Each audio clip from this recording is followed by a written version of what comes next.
여러분 반갑습니다. 이제 봄 기운이 완연합니다. 따사로운 봄날을 느끼면서 오늘도 복된 날 되시기를 바라겠습니다. 자, 우리 암송 구절입니다. 제가 좋아하는 말씀 우리 같이 외워보도록 하겠습니다.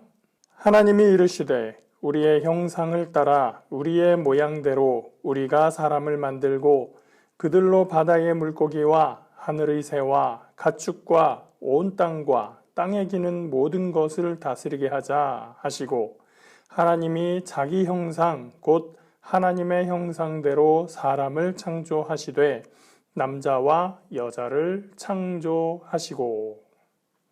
우리 같이 옆에 계신 분 있으면 아니면 조금 있다가 만나실 분 계시면 한번 인사해 보세요.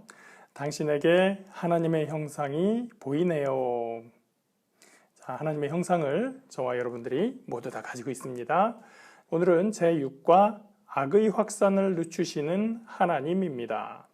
노아의 홍수가 있었습니다. 홍수를 통한 새로운 시작, 그러나 뭔가 불완전한 새로움의 분위기를 읽을 수가 있었죠. 그 후의 이야기인데요. 66페이지 도입 부분을 같이 한번 보겠습니다. 엄청 중요한 내용은 아니라서 제가 빠른 속도로 읽어보겠습니다. 그냥 듣기만 하셔도 됩니다. 새롭게 다시 시작하고 싶다는 생각을 해본 적이 있습니까?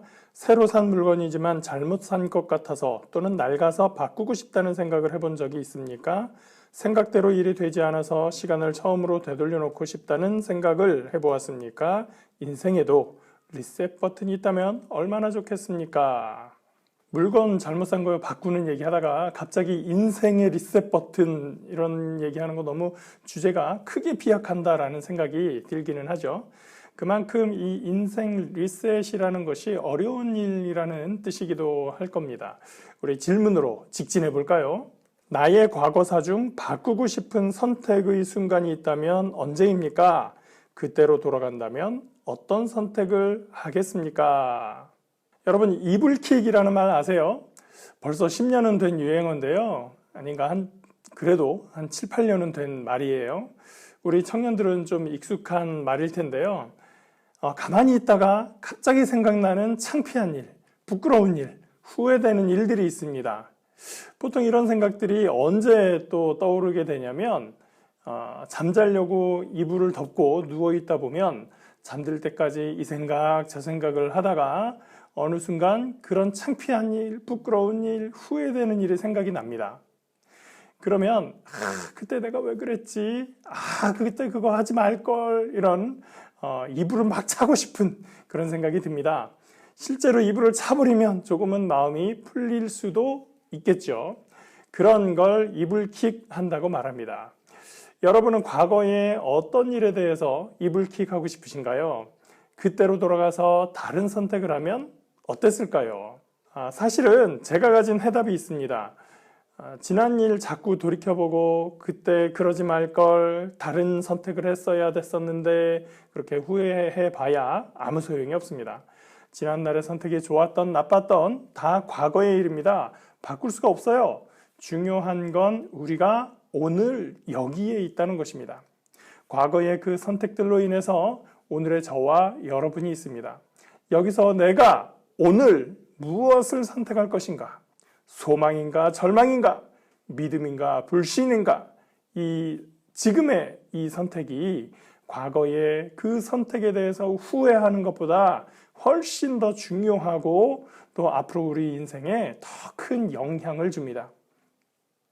과거에 무엇이 되었건 그 일은 빨리 딛고 일어설수록 우리 인생에 도움이 됩니다. 그런데 우리가 인생을 리셋하는 유일한 방법이 하나 있습니다. 과거로 돌아가서 그 무슨 일을 되돌릴 수는 없지만 하나님이 우리 인생을 새롭게 하시는 방법이 있죠. 제가 또 좋아하는 성경 말씀이 여기서 나오네요. 그런즉 누구든지 그리스도 안에 있으면 새로운 피조물이라 이전 것은 지나갔으니 보라 새 것이 되었도다. 고린도후서 5장 17절 말씀입니다. 하나님께서 노아의 홍수를 통해서 죄악으로 가득 찬 세상을 리셋시키셨던 것처럼 우리는 예수 그리스도 안에 있음으로 인하여 새로운 피조물로 세워졌습니다. 제가 일그러진 하나님의 형상이라고 했었던 말 기억하시죠? 아담의 죄로 인해서 우리 역시 죄로 인해서 하나님의 형상을 가졌으나 일그러져 있을 수밖에 없는데 그리스도 예수로 인하여 새로운 피조물이 되고 하나님의 형상을 새롭게 회복한 존재가 되었습니다. 우리 그런 사람들입니다. 할렐루야! 하나님은 노아를 통해서 새로운 시작을 선포하셨지만 세상은 다시 죄로 물들기 시작했습니다. 67페이지 첫 번째 포인트입니다. 하나님이 우리의 교만한 계획들을 불순종으로 보십니다. 창세기 11장에 노아의 후손들에 대한 이야기가 나옵니다. 성경 말씀 보겠습니다. 창세기 11장 1절부터 5절.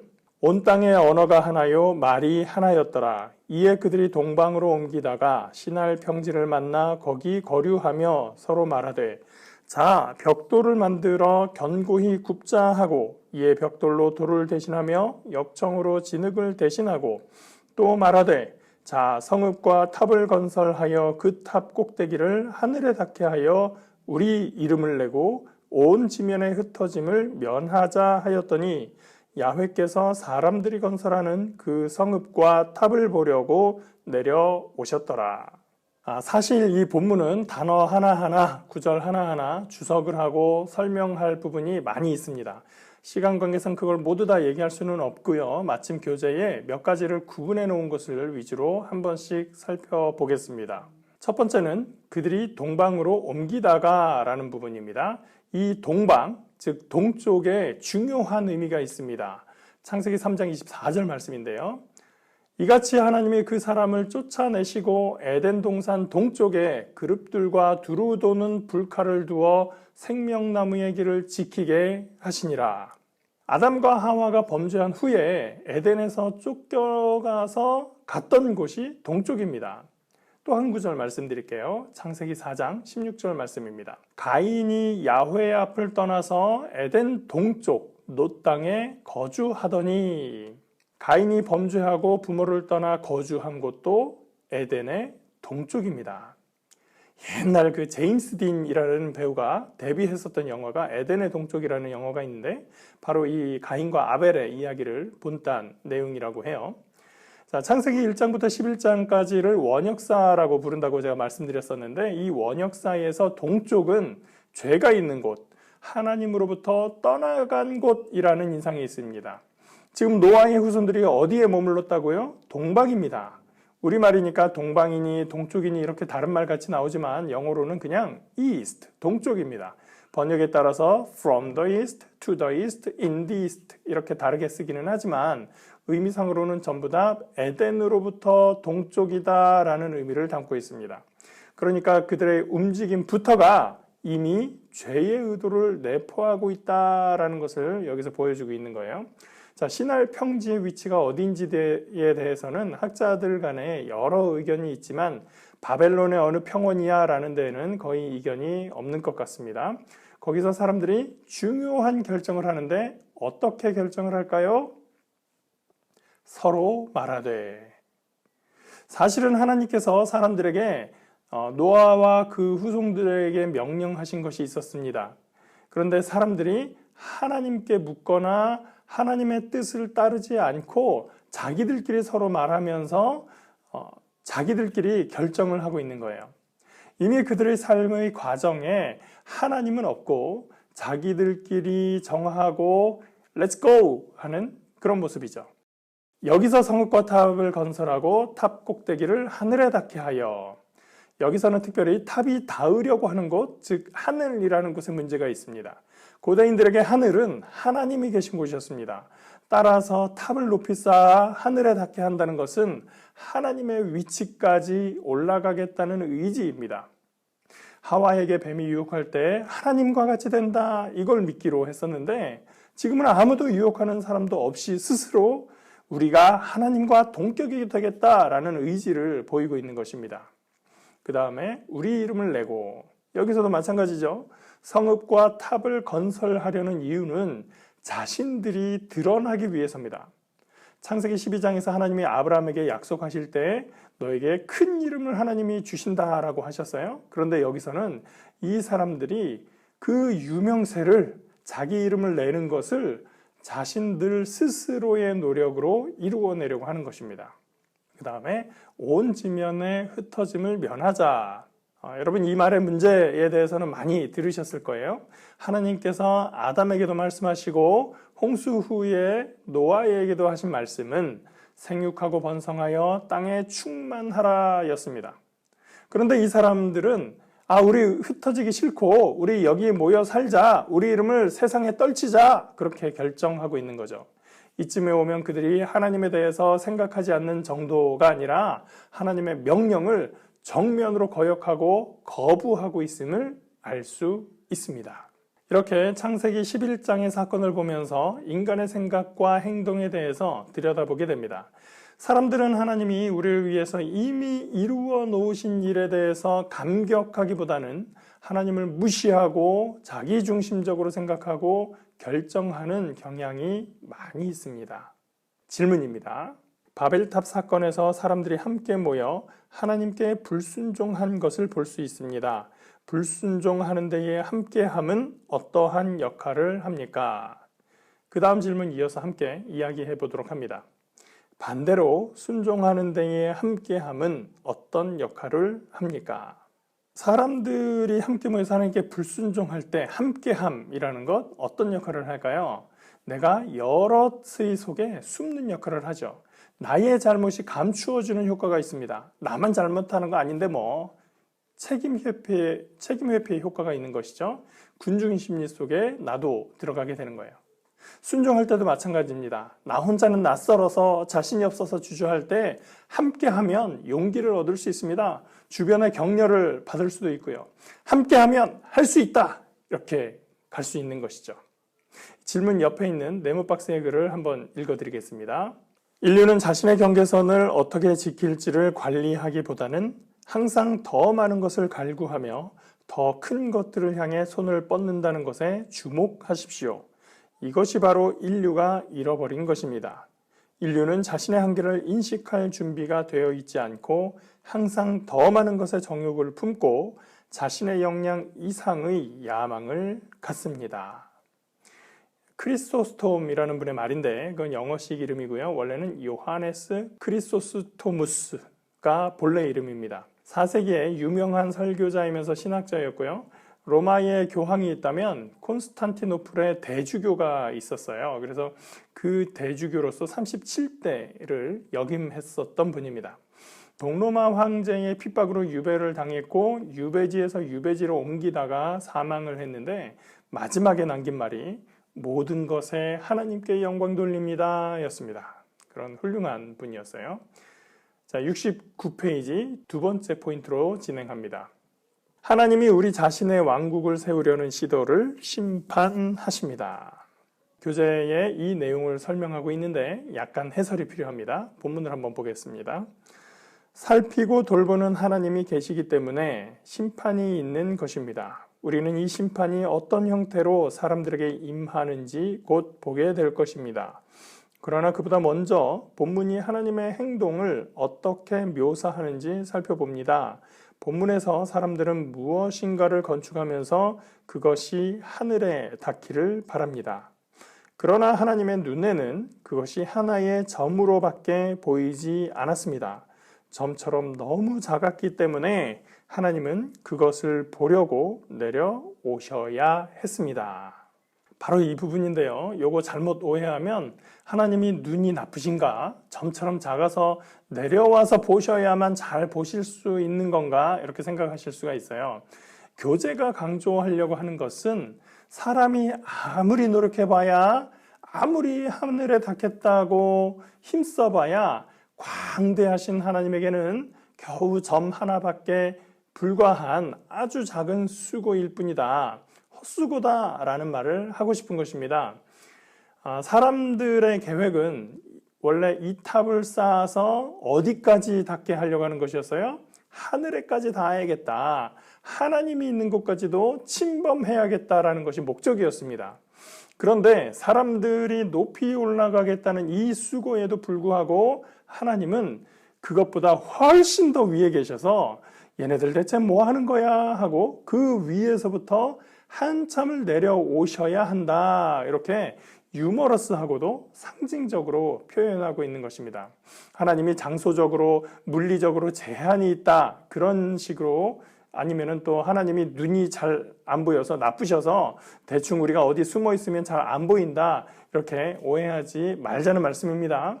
하나님은 우리 머리카락도 세시는 분이시니까요. 자, 그래서 그 옆에 핵심 교리 99번 초월적인 하나님이라고 된 부분을 읽어드리겠습니다. 하나님의 초월성은 하나님이 피조 세계와 구별되며 독립적으로 존재하신다는 사실을 의미합니다. 하나님은 선함과 순전함뿐 아니라 위대함과 권능에서도 우리를 초월하시는 분입니다. 이 교리는 하나님이 본질적으로 인간보다 우월하시다는 것을 뜻합니다. 주님의 생각과 주님의 길은 우리의 생각과 우리의 길보다 뛰어납니다. 하나님은 구원하실 때 인간의 존재 목적을 성취하도록 우리를 회복시켜 주십니다. 그렇다고 우리가 하나님이 된다거나 하나님과 인간 사이의 구별이 없어진다는 뜻은 아닙니다. 하나님의 초월성의 교리를 알게 되면 주님의 선하심과 권능에 대한 놀라움과 경외감을 느끼게 됩니다. 자, 성경 본문 보겠습니다. 창세기 11장 6절에서 7절 말씀입니다. 야훼께서 이르시되 이 무리가 한 족속이요 언어도 하나이므로 이같이 시작하였으니 이후로는 그 하고자 하는 일을 막을 수 없으리로다. 자, 우리가 내려가서 거기서 그들의 언어를 혼잡하게 하여 그들이 서로 알아듣지 못하게 하자 하시고. 자, 바로 질문입니다.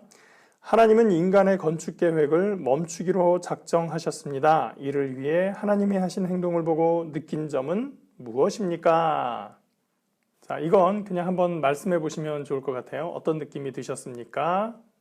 한번 이야기해 보시고요. 그 다음 질문입니다. 하나님의 심판 중에서 자비의 요소를 찾아보십시오. 아니, 심판하시는 하나님이 무슨 자비야 이렇게 생각하시는 분은 안 계시겠죠?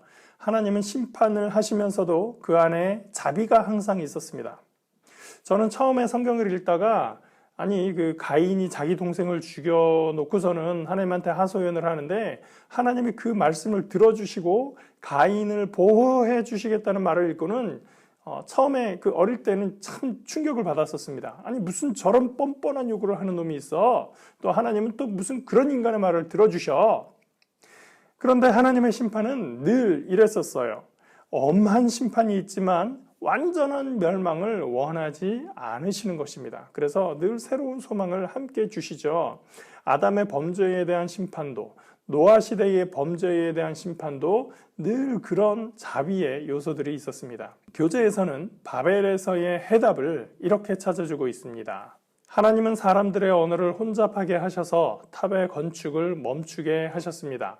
탑을 무너뜨리거나 건축자들을 번개로 치거나 큰 지진을 일으키실 수도 있었을 것입니다. 그러나 하나님은 그들의 언어를 혼잡하게 하셔서 그들의 악이 심해지는 것을 저지하셨습니다. 언어가 혼잡하게 되었다는 것은 어떻게 보면 그들의 악한 의도와 행위에 대한 심판이라기에는 매우 약한 조치라고 볼 수가 있습니다. 특히 홍수 사건에 비하면 누구 하나 이 중에서 목숨을 잃거나 심지어 다친 사람도 하나 없습니다. 너희 모여 있으니까 안 되겠다. 좀 떨어져 있어. 요즘 우리가 바이러스 때문에 거리 두기를 하는데요. 그러다 보니까 다른 감염병들도 엄청 줄었다는 그런 얘기 많이 듣지 않습니까? 물론 이제 최근에 오미크론 변이가 너무 감염도가 높아서 확진자 수는 많지만 그래도 흩어져 있을 때 감염병을 예방하는 데에 조금은 더 안전한 것이 사실입니다. 범죄의 의도를 가진 사람들도 좀 흩어져 있으면 나은 것이죠. 그래서 우리 교재는 하나님이 사람들을 언어로 혼잡케 하셔서 흩으심을 통해서 죄의 확산을 늦추셨다 이렇게 해석해 주고 있는 것입니다. 질문 옆에 네모 박스 글 또 읽어드립니다. 하나님을 향한 진정한 죄는 하나님이 없이 있는 것입니다. 그것은 교만이고 나 자신을 숭배하는 것입니다. 오스왈드 챔버스라고 하는 또 유명한 설교가의 말씀이었습니다. 이제 세 번째 포인트로 넘어갑니다. 하나님이 우리의 우상 숭배적 계획들을 실패하게 하십니다. 자, 성경 본문입니다. 창세기 11장 8절 9절 말씀이에요. 야훼께서 거기서 그들을 온 지면에 흩으셨으므로 그들이 그 도시를 건설하기를 그쳤더라. 그러므로 그 이름을 바벨이라 하니 이는 야훼께서 거기서 온 땅의 언어를 혼잡하게 하셨음이니라. 야훼께서 거기서 그들을 온 지면에 흩으셨더라. 교재 내용 계속 보겠습니다. 그들이 그 도시를 건설하기를 그쳤더라. 하나님이 자비로운 심판으로 그들의 언어를 혼잡하게 하셔서 인간의 우상 숭배적 계획들을 실패하게 하셨습니다. 일이 계획대로 잘 되지 않으면 우리는 상실감과 슬픔을 느낍니다. 자기중심적인 생각과 자기 체면과 명예에 몰두하면 상처받을 일이 많고 앞길을 막는 사건들이 발생합니다. 만약 오랫동안 나의 생각과 계획과 의사결정의 순간에 하나님이 함께 하시지 않았고 내가 계획하고 결정한 모든 것이 실패로 끝났다면 하나님의 심판을 받았다고 생각할지도 모릅니다. 그러나 우리는 인간의 우상숭배적 계획들을 제거하시는 하나님의 심판 속에 숨어 있는 하나님의 자비를 볼 수 있어야 합니다. 자, 그리고 질문이 나오죠. 나의 왕국을 세우려는 시도를 하나님께 심판받은 적이 있습니까? 하나님이 없이 성공하는 것보다 실패하는 것이 더 나은 이유는 무엇입니까? 한번 생각해 보시고 교재에 답을 달아보시면 좋겠습니다. 말씀하실 수 있으면 서로 이야기 나누셔도 되고 이런 내용까지 너무 과거의 개인적인 일까지 굳이 말씀하지 않으셔도 됩니다. 그 다음 교재 내용이 저는 괜찮다는 생각을 했습니다. 질문 아래에 있는 문장인데요. 하나님이 인간의 우상 숭배적 계획들을 실패하게 하신다는 것은 좋은 소식입니다. 하나님은 인간의 유익을 위하시며 인간이 하나님 안에서 만족하며 살기 원하시기 때문에 우리가 다른 것에서 즐거움을 찾으려고 하면 하나님은 그것들을 모두 서서히 제거하십니다. 문단 하나 건너뛰어서요. 하나님은 선하심과 은혜로 그런 계획들을 실패하게 하십니다. 하나님의 목표는 인간을 하나님께 돌아오게 하는 것입니다. 하나님은 우리가 하나님 외에 우리를 만족시킬 것이 아무것도 없음을 깨닫기를 바라십니다.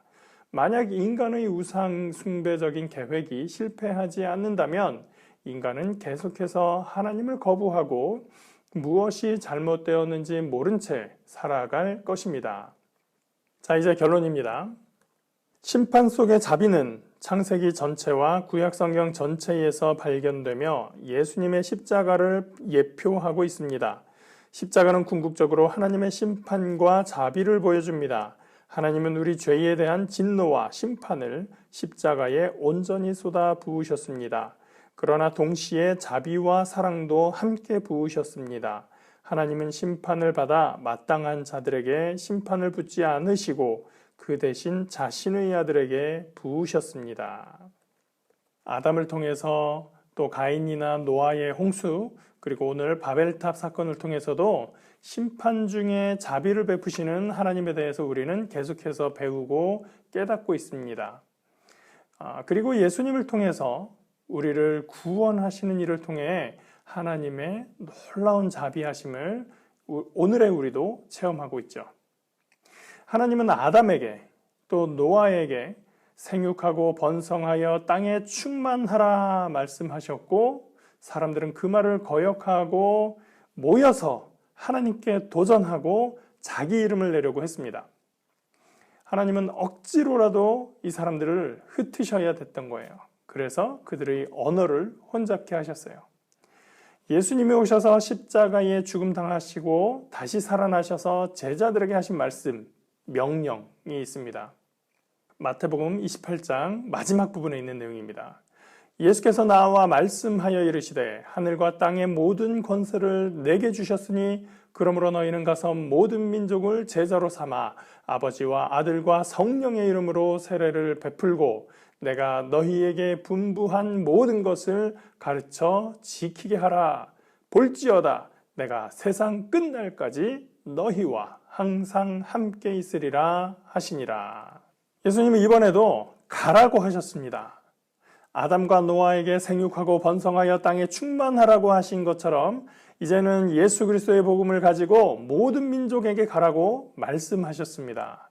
우리 잘 아는 사도행전 1장 8절도 그렇죠. 오직 성령이 너희에게 임하시면 너희가 권능을 받고 예루살렘과 온 유대와 사마리아와 땅끝까지 이르러 내 증인이 되리라. 역시나 땅끝까지 가라는 말씀입니다. 이 모든 것을 위해서 성령을 주신다고 하셨습니다. 아담과 노아에게 주셨던 명령이 이제는 예수님에 의해서 복음을 가지고 땅끝까지 가라는 새로운 명령으로 바뀌었습니다.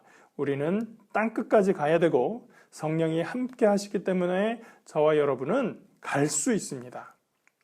우리의 힘으로 하늘에 닿고 우리의 이름을 내는 것에 몰두하는 대신에 하나님이 주시는 힘으로 성령이 함께 하심으로 말미암아 땅끝까지 닿고 주의 이름을 내는데 더욱 열심을 내는 저와 여러분 되시기를 축복합니다.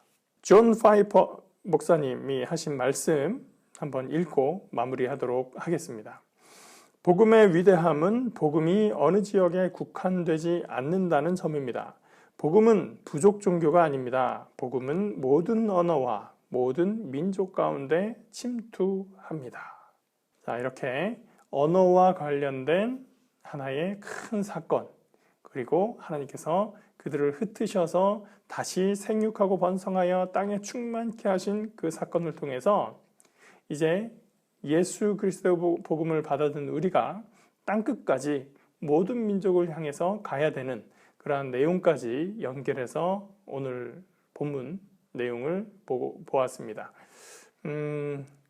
이 본문에 대해서도 여러분들 아마 많은 질문, 많은 궁금증들이 있을 거라고 생각을 합니다. 언젠가 그 내용들에 대해서 다시 한번 이야기 나눌 수 있으면 좋겠고요. 궁금하신 내용들 우리 목사님들을 통해서 아니면 저한테 연락해 주시면 제가 또 답변해 드릴 수 있도록 해보겠습니다. 자, 오늘 내용 재밌게 보셨으면 좋겠고요. 또 한 주간 우리 하나님 말씀 묵상하면서 또 즐거운 기간 보내시기 바라겠습니다. 다음 시간에 뵐게요.